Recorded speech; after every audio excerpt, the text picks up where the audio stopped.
Here's my issue with the alien abduction thing.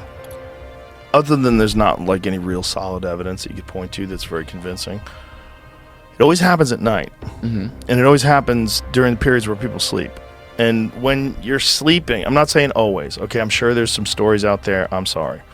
But most of the stories I've ever heard are people in their bed, they can't move, aliens abduct them, Paralysis. or they're in a car, the car stops, they wake up, aliens abducted them.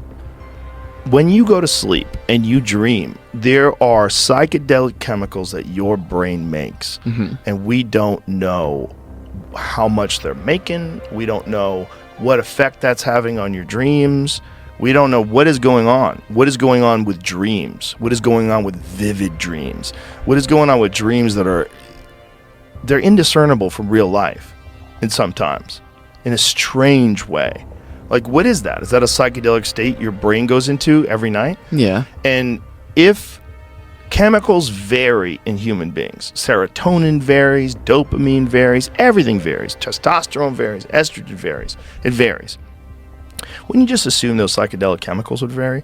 And wouldn't you just assume that sometimes maybe even people are in very agitated, anxiety-ridden states, high cortisol levels, perhaps maybe those chemicals are coming out in an abundance too. Now, So it if hits a you're spike in it, lying yeah. in bed and you are having an insanely vivid and terrifying interaction with aliens every night, because your brain is just dumping psychedelics into you. And this is your big fear. So you're going to get abducted by aliens again. And then there they are again, leaning over your bed and they're reaching for you. And Constant you're like, paranoia.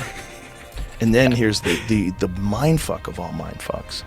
Maybe psychedelics are a gateway to some other reality, some other dimension that's accessible by these creatures. I like this.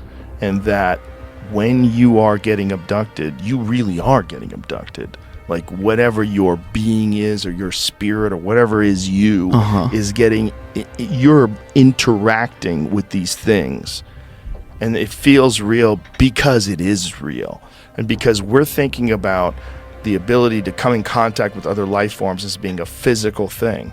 It might be that there's a chemical gateway in your mind that when breached, you enter into a dimension where physical bodies don't exist anymore and everything moves in this constant soup of geometric patterns. And that whatever your consciousness is, whatever your soul is decoupled from the body and thrown into this realm. I imagine that's probably what happens at death. It probably is what happens with death.